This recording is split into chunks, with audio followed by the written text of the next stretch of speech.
BBC မြန်မာပိုင်းအစီအစဉ်ရဲ့ထုတ်လွှင့်ချက်တွေကို podcast ကနေရယူနိုင်တဲ့အတွက်ကျေးဇူးတင်ပါတယ်။နောက်ဆုံးရသတင်းတွေနဲ့စိတ်ဝင်စားဖို့အစီအစဉ်တွေကို bbcburmese.com မှာလည်းဝင်ရောက်ကြည့်ရှုနိုင်ပါတယ်။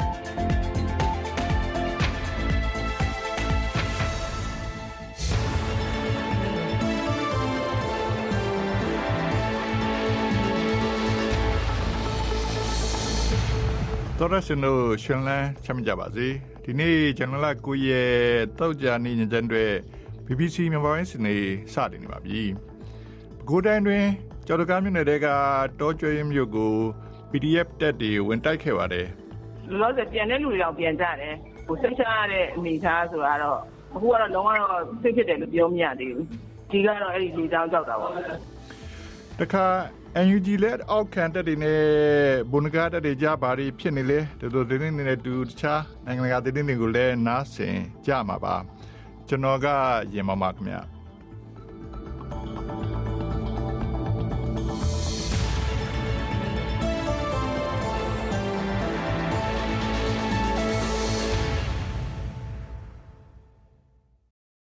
စစ်တွေမှာခြေဆက်ထားတဲ့စစ်ကော်မရှင်ဒေသကွက်ကဲမှုစစ်တပ်တန်းချုပ်ဒါကစားရဲ့ကာကန်းစကန်ခုကို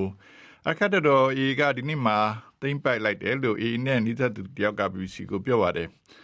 စစ်တွေမြို့ရဲကဒါကစားဌာနချုပ်နဲ့2မိုင်ကွာကကာကန်းစကန်ခုနဲ့4မိုင်ကွာကကာကန်းစကန်ခုကိုသိမ့်ပိုက်လိုက်နေတာလို့သူကပြောပါတယ်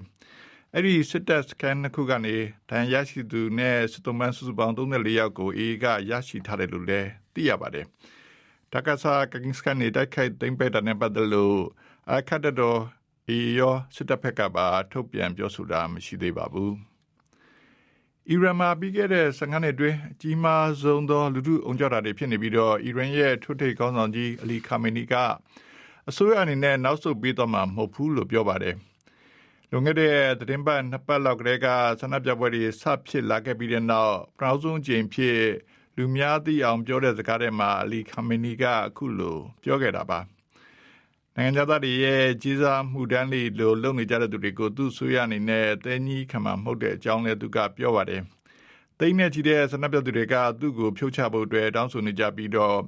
အီရန်အာဏာပိုင်တွေကဆက်သွယ်ရေးအားလုံးနှိပါကိုပိတ်ပင်ထားပါတယ်ဆန္ဒပြသူတွေကိုအီရန်အာဏာပိုင်တွေကတပ်ဖြတ်မယ်ဆိုရင်အီရန်ခေါင်းဆောင်တွေကိုတိုက်ခိုက်မယ်လို့အမေရိကန်သမ္မတထရန့်ကချိန်ချောက်ထားပါတယ်။အစ္စရေးဟာလက်ဘနွန်နိုင်ငံတောင်ပိုင်းကသူတို့ရဲ့ဆိုရဟစ်စပိုလာပြည်မှတ်တွေကိုကြီးစားပစ်ခတ်တိုက်ခိုက်တာတွေလုပ်ခဲ့ပါတယ်။လက်နက်ထုတ်လုပ်ရေးနေရာတွေနဲ့တူလောင်ယုံနေရာတွေကိုပြစ်မှတ်ထားခဲ့တာဖြစ်ကြောင်းအစ္စရေးကပြောပါတယ်။လက်ဘနွန်စစ်တပ်ကသူတို့နိုင်ငံတောင်ပိုင်းမှာရှိတဲ့ဟစ်စပိုလာတွေကိုလက်နက်ဖြုတ်သိမ်းတဲ့ပထမဆင့်ကိုအောင်မြင်အောင်လုပ်ခဲ့ပြီလို့ပြောဆိုလိုက်ပြီးတဲ့နောက်နေ့မှာပဲ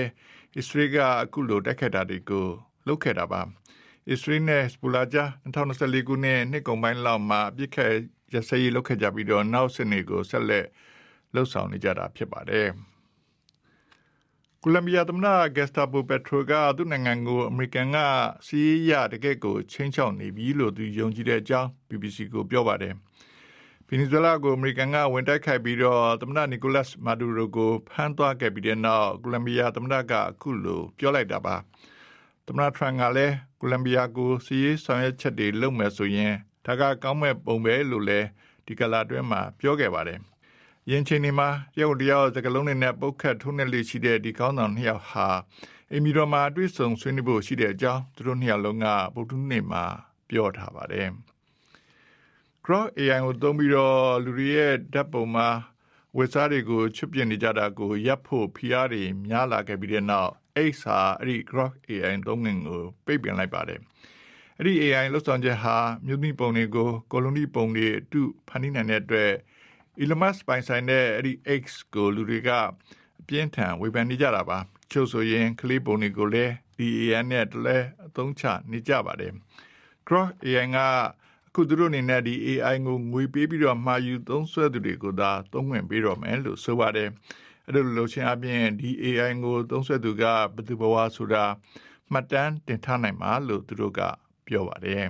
။တရုတ်ဥဆောင်တဲ့ရေတပ်စီးရေးလေ့ကျင့်မှုကြီးတစ်ခုကိုတောင်အာဖရိကနိုင်ငံမှာဒီနေ့စတင်မှုရှိပါတယ်။ငင်းငယ်ဆန္ဒလို့အမည်ပေးထားတဲ့အဲ့ဒီစီးရေးလေ့ကျင့်မှုကိုသတင်းတစ်ပတ်ကြာလှုပ်ဆောင်ကြမှာဖြစ်ပြီးတော့ရုရှားနဲ့အီရန်တို့ကရေတပ်တွေလည်းပါဝင်ကြပါလိမ့်မယ်။ BRIC အဖွဲ့ဝင်နိုင်ငံတွေကြားစီးရေးပူးပေါင်းဆောင်ရွက်မှုတစ်ခုအနေနဲ့အဲ့ဒီစီးရေးလေ့ကျင့်မှုကိုတောင်အာဖရိကနိုင်ငံကလက်ခံကျင်းပတာလည်းဖြစ်ပါတယ်။ကုန်သည်ရေလမ်းကြောင်းကာကွယ်ရေးနဲ့ရေကြောင်းလုံခြုံရေးတွေအတွက်ဒီရေတပ်စီးရေးလေ့ကျင့်မှုကိုလှုပ်ဆောင်တာလို့တောင်အာဖရိကနိုင်ငံကပြောပါတယ်။ဒါမဲ့အဲ့လိုလှုပ်ဆောင်တာတွေကအမေရိကန်နဲ့တောင်အာဖရိကနိုင်ငံတို့ကြားဆက်ဆံရေးတွေကိုပိုပြီးတော့ဆိုးလာစေမယ်လို့ဝေဖန်သူတွေကသတိပေးနေပါတယ်။ဖိလစ်ပိုင်နိုင်ငံမှာတောင်လွန်မြင့်နေတဲ့မှိုက်ပုံကြီးတစ်ခုပြိုကျပြီးတဲ့နောက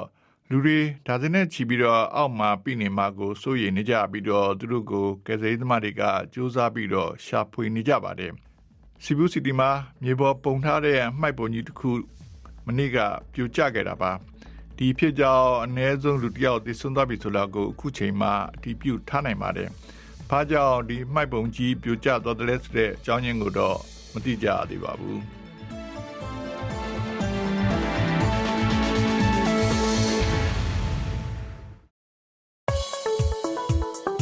BBC ကထုတ်လွှင့်နေတဲ့အစီအစဉ်တွေကို Radio Online နဲ့ရုပ်မြင်သံကြားတွေကသာမကပဲလူမှုကွန်ရက်တွေကလည်းဖတ်ရှုနားဆင်နိုင်ကြပါတယ်။ Facebook, YouTube, Instagram နဲ့ Viber တို့မှာဆိုရင် BBC News မြန်မာစာမျက်နှာကနေဖတ်ရှုနားဆင်နိုင်ပါတယ်။ BBC TV အစီအစဉ်ကိုမြစီမ TV မှာရှုစားနိုင်ကြပါတယ်။ကိုယ်ပဲနေရာပဲရောက်နေ BBC အစီအစဉ်တွေကလက်တကမ်းမှာပဲရှိနေပါတယ်ရှင်။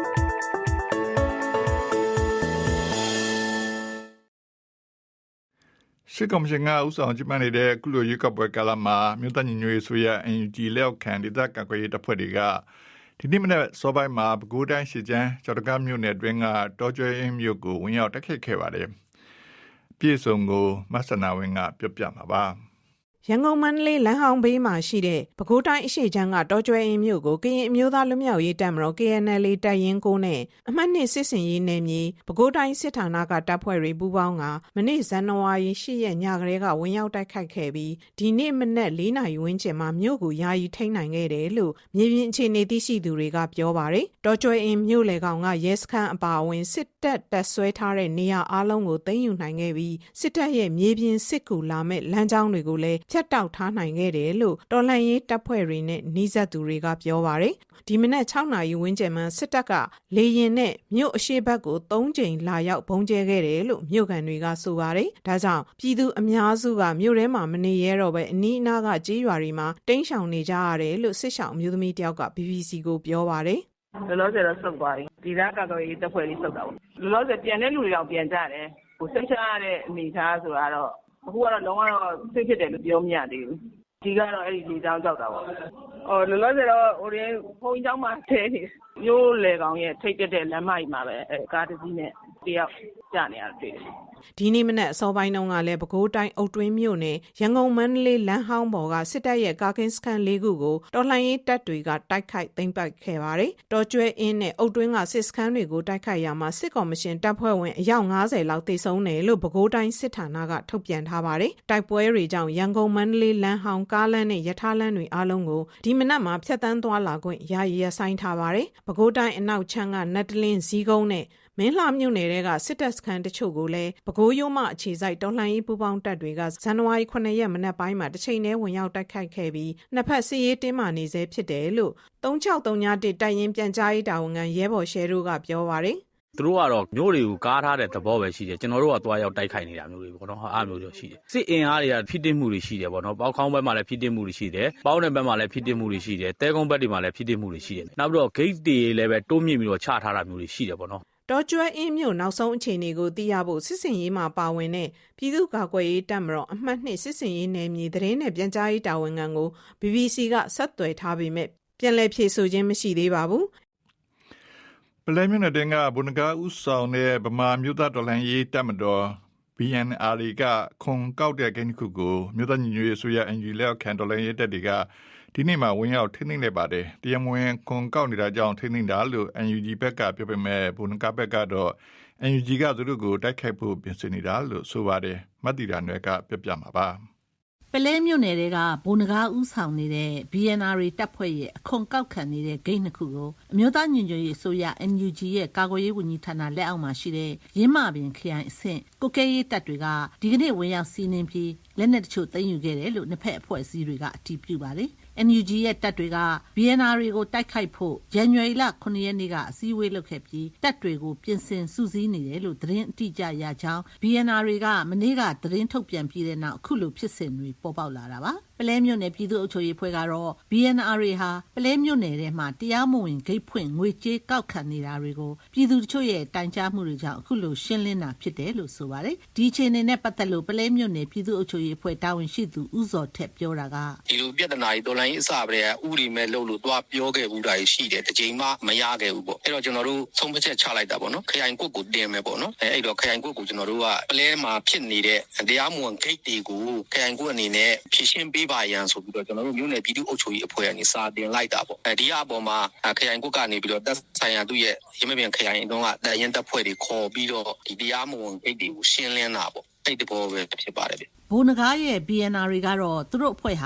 ာစတင်ဖွဲ့စည်းချိန်ကလေးကနေလက်ရှိအချိန်ထိကြီးလေးတဲ့အပြစ်တစုံတရာမရှိခဲ့သလိုပြည်သူကိုအနိုင်ကျင့်တဲ့အပြုအမူမရှိဘဲရပ်တည်ခဲ့တဲ့အဖွဲ့အစည်းဖြစ်တာကြောင့် NUG အနေနဲ့ရှေ့တိုးလှုပ်ဆောင်လာရင်လုံးဝလက်ခံမှာမဟုတ်ဘူးလို့မနေ့ကထုတ်ပြန်ချက်မှာဖော်ပြထားပါတယ်ဒီအခြေအနေနဲ့ပတ်သက်ပြီး BBC အနေနဲ့ဘိုးနဂါစီကိုဆက်သွယ်မေးမြန်းထားပေမဲ့လက်ရှိအချိန်ထိတစုံတရာတုံ့ပြန်ပြောဆိုလာတာမရှိသေးပါဘူးစစ်တပ်ကိုတော်လှန်နေတဲ့အုပ်စုနှစ်စုကြားမှာအခုလိုပြဿနာတွေပေါ်ပေါက်နေတာနဲ့ပတ်သက်လို့မုံရွာအခြေစိုက်တော်လှန်ရေးအင်အားစုတစ်ခုရဲ့တာဝန်ရှိသူပြောတာကတော်လှန်ရေးကာလဖြစ်တဲ့အချိန်တွေအများကြီးတယောက်နဲ့တယောက်လိုအပ်ချက်တွေရှိတယ်ပေါ့နော်ကျွန်တော်တို့ဒီဘက်မှာဆိုရင်လည်းကျွန်တော်တို့အများကြီးပါအများကြီးကျွန်တော်တို့စစ်တိုက်တဲ့လူတွေတိုက်နေတယ်ပြဿနာရှင်းနေတယ်လည်းရှင်းနေတယ်ပေါ့အားလုံးကလည်းပတ်နေကြတာဆိုတော့အသက်နဲ့ရင်းပြီးလုပ်နေရတဲ့အလုပ်တစ်ခုပေါ့ဗျာဒါကတော့ဘယ်လိုပေါ့ဗျာဘယ်လိုလဲကျွန်တော်မှမဟုတ်ပါဘူးဘယ်လိုတမ်းနေပါဒါကြတော့မဖြစ်နိုင်ဘူးပေါ့နော်ညှိနှိုင်းနေဖြည့်ရှင်းတယ်ကျွန်တော်ရဲ့ဘုံရမျိုးစစ်တစ်ခုပဲထားတယ်ဒီဖြစ်စဉ်နဲ့ပတ်သက်လို့ BNR ဘက်ကရော NUG ဘက်ကပါသတင်းတစုံတရာထုတ်ပြန်ထားတာမတွေ့ရသေးပါဘူးရှင်ပြည်ထောင်စုစီကိုရခိုင်ပြည်နယ်ကနေလေနဲ့ထွက်ခွာကြတဲ့ရန်နဲ့ချီတဲ့မွတ်စလင်ကိုစစ်တေမျိုးနာကပင်လယ်ပြင်မှာစစ်ကော်မရှင်ကဖမ်းဆီးထားခဲ့ပြီးတော့တချို့ကိုပြန်ထုတ်ကအများစုကိုတရားစွဲထားပါတယ်။အဲဒီမွတ်စလင်တွေကိုစစ်တပ်ထဲမှာခေါ်ပြီးတော့သုံးချမယ်လို့လည်းစိုးရိမ်နေကြပါတယ်။ကိုစီယာထွန်းကပြပြမှာပါ။မွတ်စလင်250နီးပါးကိုတင်ဆောင်လာခဲ့တဲ့ဆက်လီတစင်းကိုစစ်တွေမျိုးနီးပင်လယ်ပြင်မှာစစ်ကော်မရှင်စစ်ရေးရင်တွေကဇန်နဝါရီလ1ရက်နေ့မှာဖမ်းဆီးမိခဲ့တာလို့သိရပါတယ်။အဲဒီဆက်လီမှာလိုက်ပါလာသူတွေဟာစစ်တွေမျိုးနယ်အပြင်အာရခတ်တော်အေးထိန်းချုပ်ထားတဲ့မောင်တော်ဘူးတိတောင်ရသေးတောင်နဲ့တခြားမြို့နယ်တွေမှာနေထိုင်သူတွေအများဆုံးပါဝင်တယ်လို့စစ်တွေမျိုးကမွတ်စလင်တို့ကအတည်ပြုပြောဆိုပါတယ်။ပြီးခဲ့တဲ့2လကျော်လောက်ကလည်းအခုလိုမျိုးမလေးရှားကိုထွက်ခွာလာခဲ့ကြတဲ့လူ318ဦးပါဝင်တဲ့ဆက်လီတစင်းကိုစစ်ရေးရင်ကဖမ်းဆီးခဲ့ပြီးတော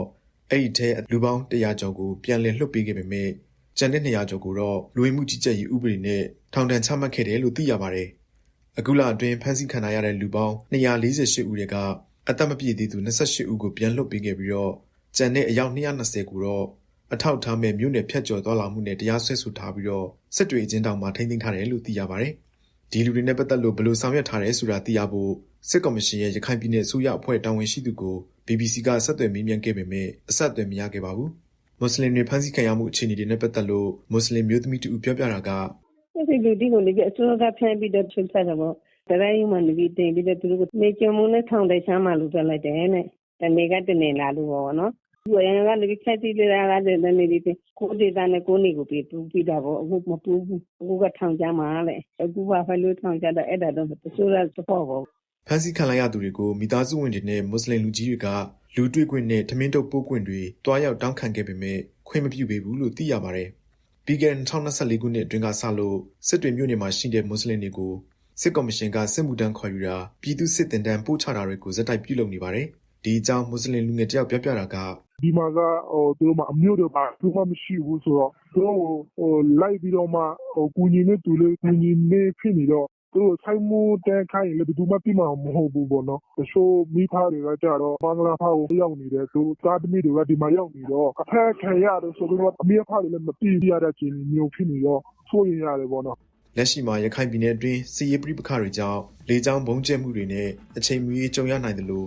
့အရင်လိုလောက်ကင်စားဖို့ခက်ခဲလာတဲ့အတွက်မိသားစုလိုက်ထွက်ပြေးမှုတွေဟာပိုမြင့်တက်လာနေတယ်လို့မွတ်စလင်အတိုင်းပိုင်းကပြောဆိုနေကြပါတယ်ခင်ဗျာတော်ရရှိမှာ BBC မြန်မာပိုင်းရဲ့ဒီညပိုင်းရေဒီယိုစီစဉ်ဒီမှာပြီးဆုံးပါပြီခင်ဗျာတော်ရရှင်တို့ဘေးဘီယာဝိကွာလို့ရွှင်လန်းချက်မြကြပါစေ BBC ကိုနားဆင်တဲ့အတွက်အထူးကျေးဇူးတင်ရပါတယ်ခင်ဗျာ